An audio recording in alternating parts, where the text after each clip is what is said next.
Cześć, to już 47. filmowy odcinek na naszym kanale.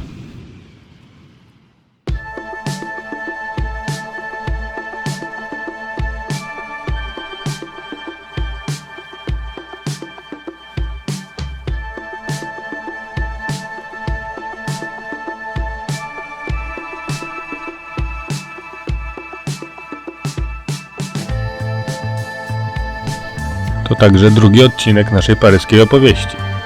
Najdłuższy z wszystkich trzech. Tak wyszło, nie było gdzie zrobić cięcia. Mamy nadzieję, że wytrwacie do jego końca.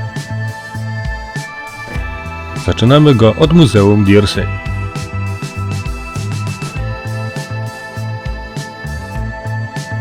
Mieszczą się tutaj dzieła młodsze niż te w Louvre. Oprócz malarstwa i rzeźb znajdziecie w nim także sztukę fotografii, a także meble.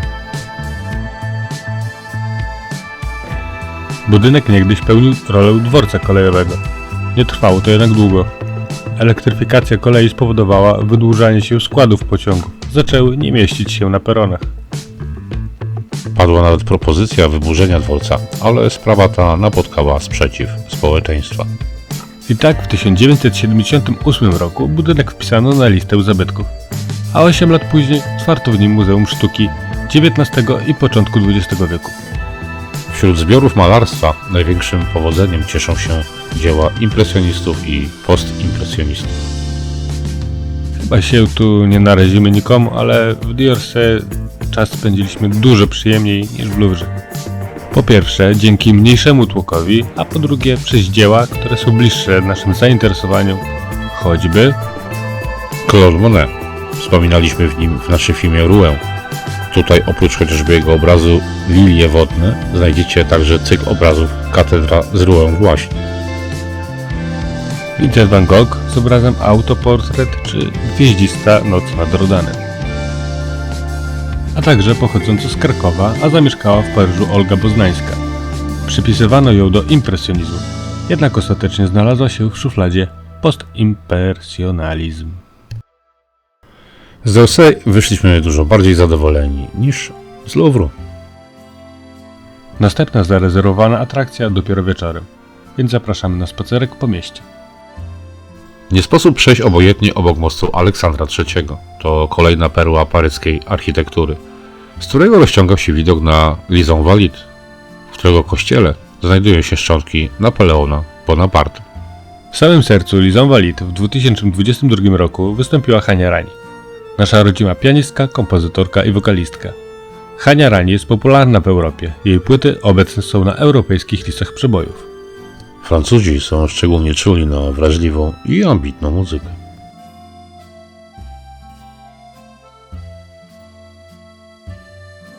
Szliśmy sobie z nadzieją odpoczynku na polach marsowych, jednak jak widzicie zostały one odgrodzone. Nie znamy przyczyny, ale zapewniamy Was, że nie ma nic przyjemniejszego niż zabrać jakiś kocyk, rozłożyć się tutaj na trawce, a nawet za plecą koszyczek z jedzeniem i urządzić sobie mały lunch z widokiem na słynną wieżę. Też niestety zagrodzono dla bezpieczeństwa. Pod względem wizualnym bardzo szpecono to miejsce. Spacerowaliśmy, aż dotarliśmy do Nowego Jorku.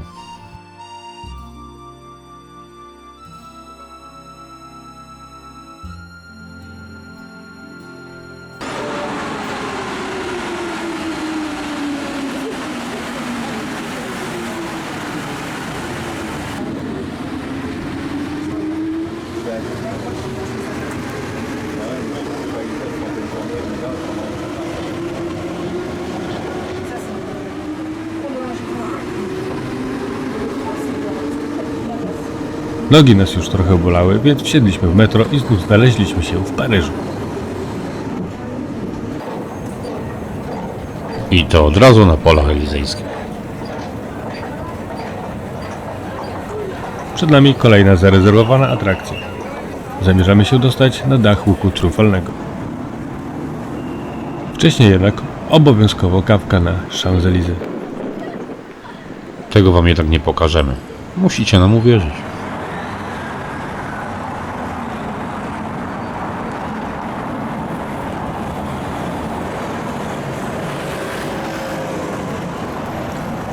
Łuk triumfalny z bliska robi bardzo duże wrażenie.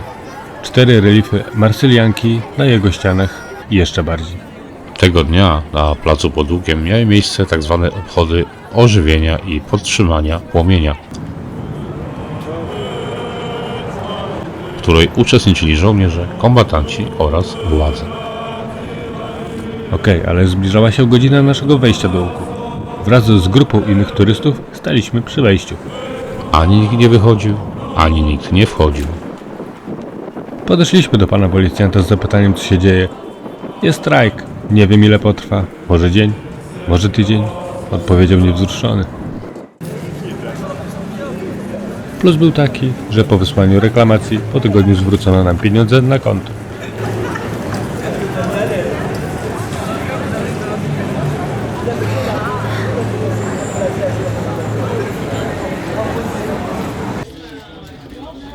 Jak widzicie, Łukasz sobie zrewanżował ten nieudany wieczór w pewnym dość ważnym dla niego sklepie.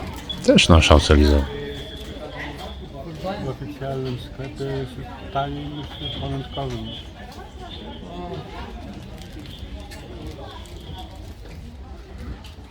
Skoro tak mówi, to tak pewnie jest.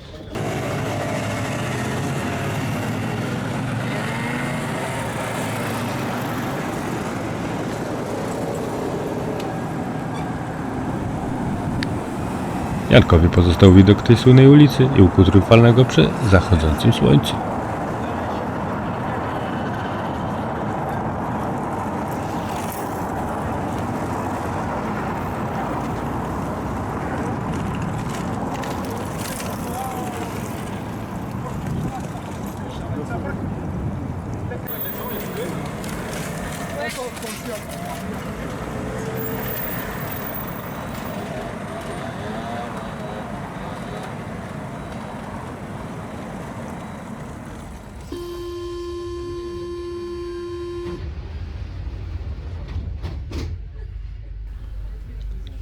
Paryż powoli odchodzi od papierowych biletów na komunikację.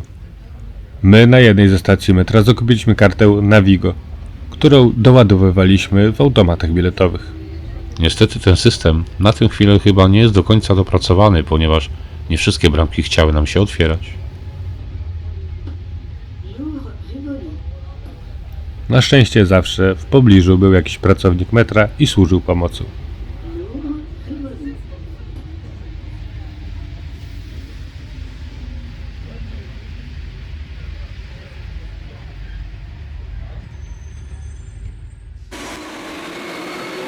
No to mamy następny dzień. Nadal zostajemy pod ziemią. Nie myślcie sobie, że nocowaliśmy w metrze.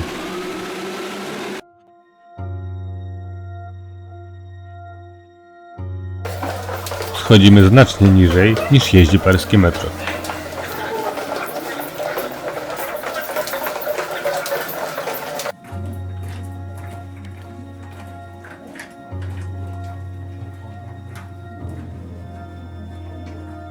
Ta sieć korytarzy ma długość sięgającą 50 km. Trasa dla turystów obejmuje zaledwie 2 km. Katakumby to pozostałość po kamieniołomach, z których wybudowano wapień potrzebny do budowy miasta. Dzieje sięgają jeszcze Cesarstwa Rzymskiego. W 1786 roku zamknięto je z powodów sanitarnych. Chciano uniknąć dżumy w przeludnionym mieście. Lekarze nie byli w stanie leczyć. Po prostu masowo pomagano umrzeć. Rozmiar siły dżumy, stały zapach gnijących zwłok doprowadziły także do skażenia wody pitnej w mieście.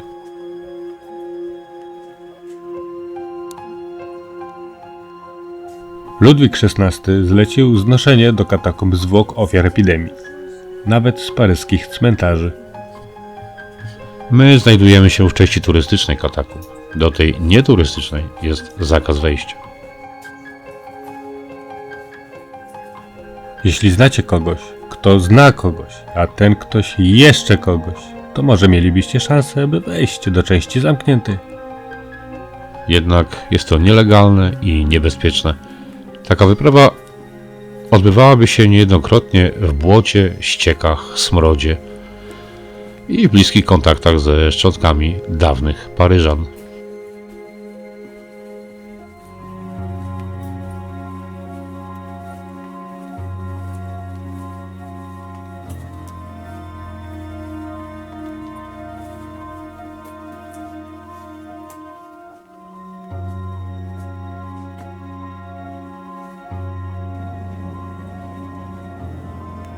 Biorąc pod uwagę tunele katakumb, sieć 14 linii metra czy kolei REK, wielopoziomowe podziemne parkingi, czy w końcu paryską podziemną sieć kanalizacji, to w jednym miejscu mamy dwa miasta. Paryż z pocztówek z piękną architekturą oraz Paryż, który tętni życie także pod ziemią.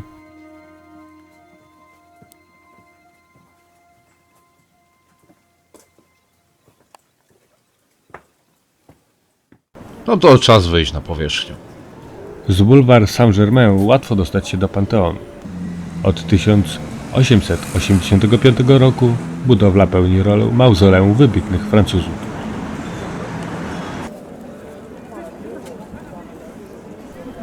Kiedy byłem pierwszy raz w Paryżu, zwiedzałem jego wnętrze. To tutaj m.in. znajdują się dwa ważne dla Polaków groby, naszej noblistki Marii Skłodowskiej-Curie i jej męża Piotra. W pobliżu jest więcej miejsc związanych z Marią Skłodowską-Curie. W Bibliotece Narodowej znajdują się zeszyty laboratoryjne Marii. Jednak by je przejrzeć, musicie podpisać oświadczenie, że zwalniacie bibliotekę od odpowiedzialności za ryzyko radioaktywności. Do tego musicie założyć specjalne radioaktywne kombinezony. Na Uniwersytecie Paryskim w jednym z kolegiów, czyli na Sorbonie, studiowała nasza noblistka.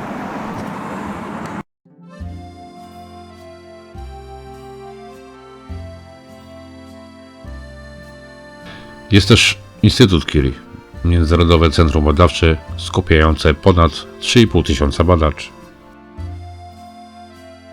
Zawsze, kiedy jestem w Paryżu, myślę o tych wielkich Polakach, jak Chopin, Skłodowska, Wojciech Wszoniak, Andrzej Seweryn. Jak Kieślowski. No to i Zbigniew Preissner, wszak byli nierozłączni. Kto w takim razie z Francuzów jest dla ciebie wybitny? Zdecydowanie Catherine Deneuve to taki ideał francuskiej kobiety. Czy tylko? Nie, jeszcze Serge Gainsbourg.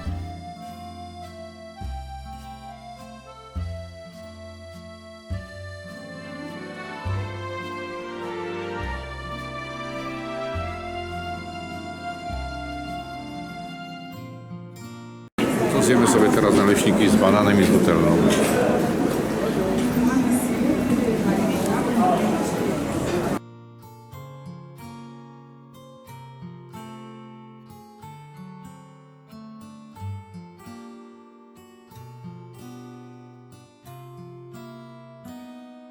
Czyli już wiem, czemu mnie tutaj zaciągnąłeś.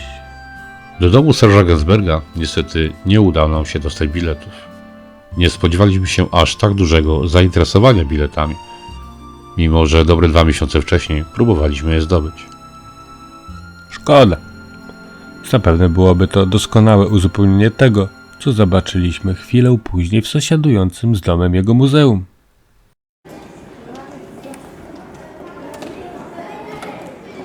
Ta kobieta z papierosem jakby zupełnie nieprzypadkowo pojawiła się, kiedy włączyliśmy kamerę. Ona po prostu wiedziała, kiedy ma wyjść.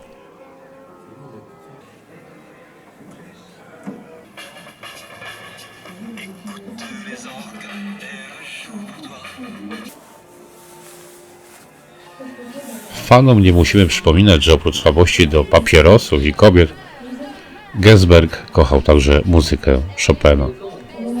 Słynne Jane B, wykonane przez Jane Birkin, oparte jest na motywie Preludium 4, opus 28. To muzeum to jakaś magia, jakieś zaczarowane miejsce. Wraz z wejściem do niego cofamy się automatycznie do Francji lat 60.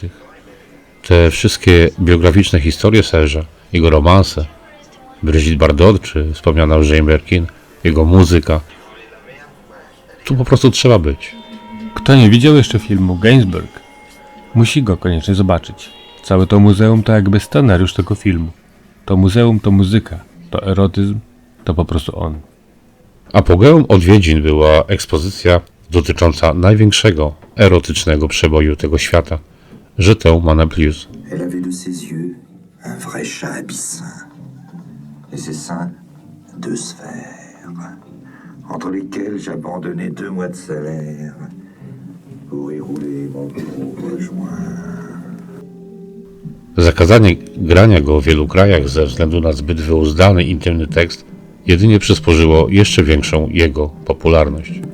Jeszcze wtedy nikt nie wiedział, że jego pierwotna wersja nagrana została z Bridget Bardot, lecz trzymana była w tajemnicy z uwagi na ich wspólny romans. Dlatego na listy przebojów trafiła wersja z Jane Birkin. Ja sobie w takim razie wybiorę dwie płyty. Nic piękniejszego w kolekcji nie będzie jak płyty z muzeum Serge Gainsbourg.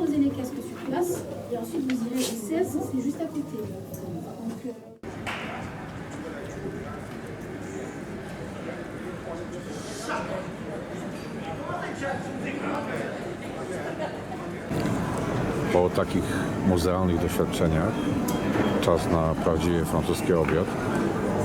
Łukasz już wcina. Zaczynamy od przystawki. Ja mam talerz francuskich mięs. Ja mam kisz. Jajeczka na cieście, bekon, śmietana. Poczekajmy do dania głównego. Danie główne to wołowina po burgundzku, ziemniaczki gotowane na parze i bordeaux.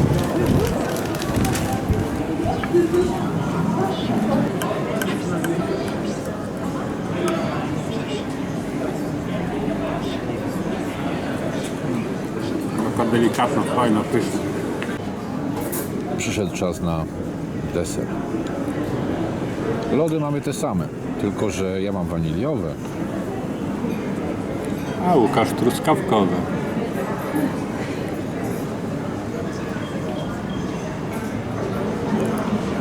A jakie pyszne. Jedz. Lepiej jedz. Gorąco Wam polecamy to miejsce. Panu kelnerom dziękujemy za miłą atmosferę i żarty przy stole. Widać, że kochają to, co robią. Pozdrawiamy.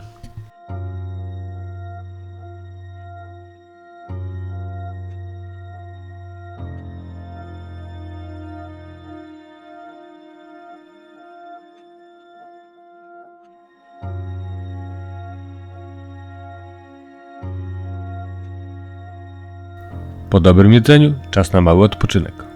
Paryż ma to do siebie, że oprócz natłoku ruchu na ulicach posiada wiele miejsc, gdzie możemy na moment się zatrzymać i przy okazji dostrzec dużo więcej niż przy głównych atrakcjach. I za to kochamy Paryż.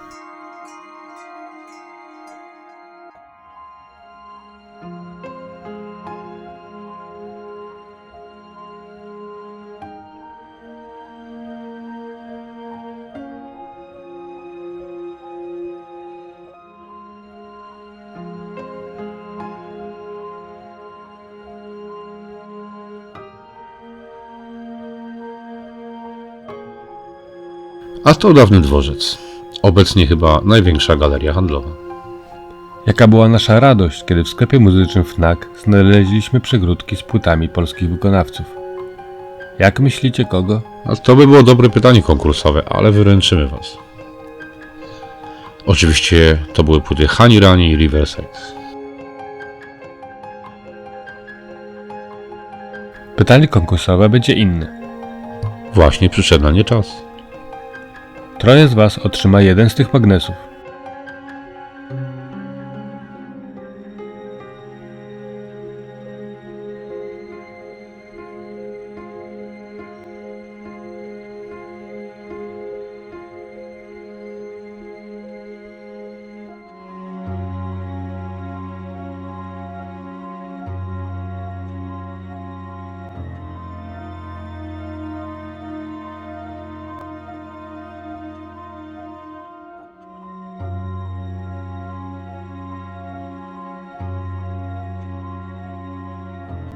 W kolejnym odcinku padnie trzecie i ostatnie pytanie, a potem czekamy na Facebooku na pierwszych odważnych.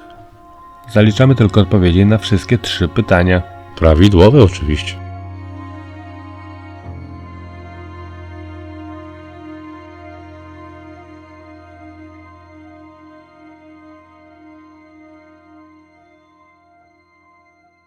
Wracamy do hotelu.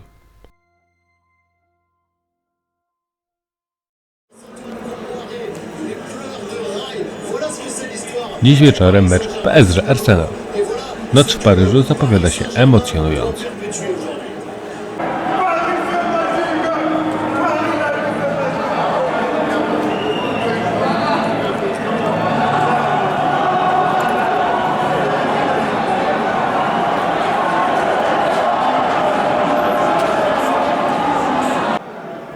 Niestety nam te emocje po 15 minutach zablokowano.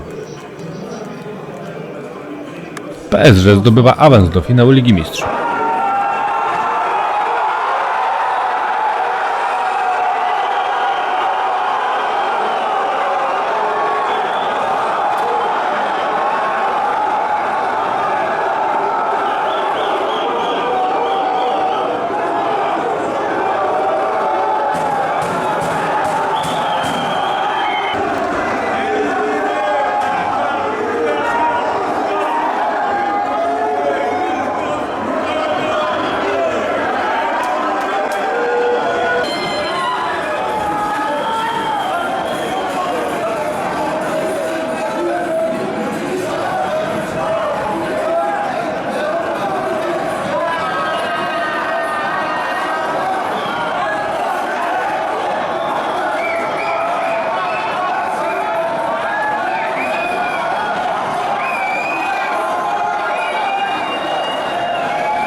Mieliśmy tego wieczoru wybrać się na pole elizejskie, świętować zwycięstwo wraz z Paryżanami.